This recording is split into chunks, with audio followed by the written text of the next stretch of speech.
جانتے ہو شمر کون تھا جس نے حضرت امام حسین کی گردن کاٹی، شہید کیا؟ یہ شمر حضرت علی کا سالہ تھا، حضرت عباس علمدار کا ماموں تھا۔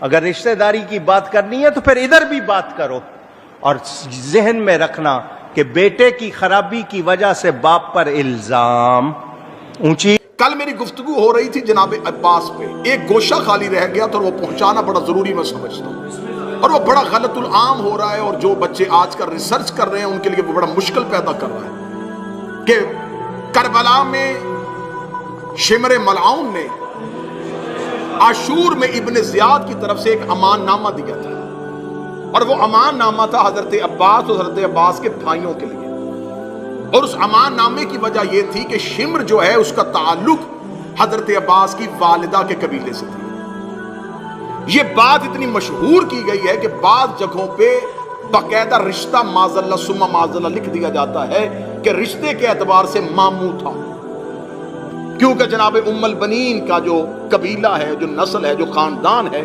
اسی کے ساتھ ہی شمر کا تعلق تھا۔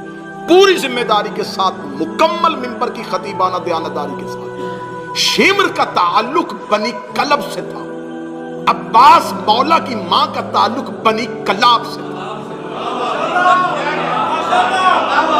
دونوں قبیلوں میں فرق ہے، وہ بنی کلاب میں سے تھی، یہ بنی کلب میں سے تھی۔ بنی کلب یہ وہ عرب کا قبیلہ تھا جو صحراؤں میں بھیڑے پالا کرتا تھا، بھیڑے پال کے شہروں میں جا کے بیچا کرتا تھا۔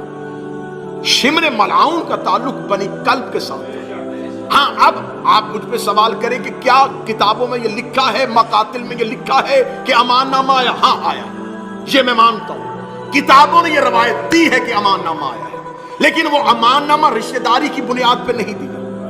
میں نے آپ کو شاید دوسری یا تیسری تقریر میں بتایا تھا کہ حسین کے پاس کل 4 علی تھے۔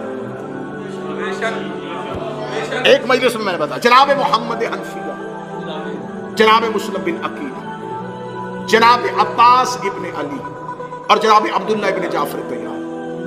محمد حنفیہ کو مدینے چھوڑا، عبداللہ ابن جعفر طیار کو کوفے بھیجا، مسلم بن عقیل کو مکہ چھوڑا، جناب عبداللہ ابن جعفر طیار کو، مسلم کو کوفہ بھیجا، صرف اکیلے عباس کو لے کے گئے۔ اب کربلا میں یزید اور یزید کے لشکر کو خوف تھا عباس کا۔ شمر ملعون نے جا کے ایک بھیانک سازش کی، اس نے جا کے کہا کیونکہ ہماری تمہارے قبیلے کے ساتھ ایک تعلق داری ہے بنی کلب کی بنی کلاب سے، لہذا میں تمہیں اور تیرے بھائیوں کو یہ امان نامہ لکھوا کے لے کے آیا ہوں ابن زیاد سے، اگر عباس اور عباس کے بھائی میدان کربلا سے چلے جائیں محفوظ رستہ دیں گے، ان کی زندگیوں کو امان ہے۔ عباس تجھے اور تیرے بھائیوں کو میں ابن زیاد سے امان نامہ لکھوا کے لے کے آیا ہوں۔ اب یہ وقت ہے عاشور کا، یہ وقت ہے میدان کارزار کا۔ کاش وقت ہوتا تو عباس تفصیلی جملے پڑھتے۔ حسین نے کہا عباس اس کا جواب دے۔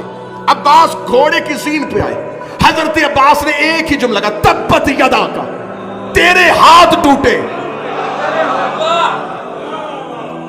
اب علمی جو لوگ بیٹھے وہ اس گہرائی کو سمجھنا، اب وقت نہیں تھا، میدان جنگ ہے اور گھمسان کا رنگ ہے۔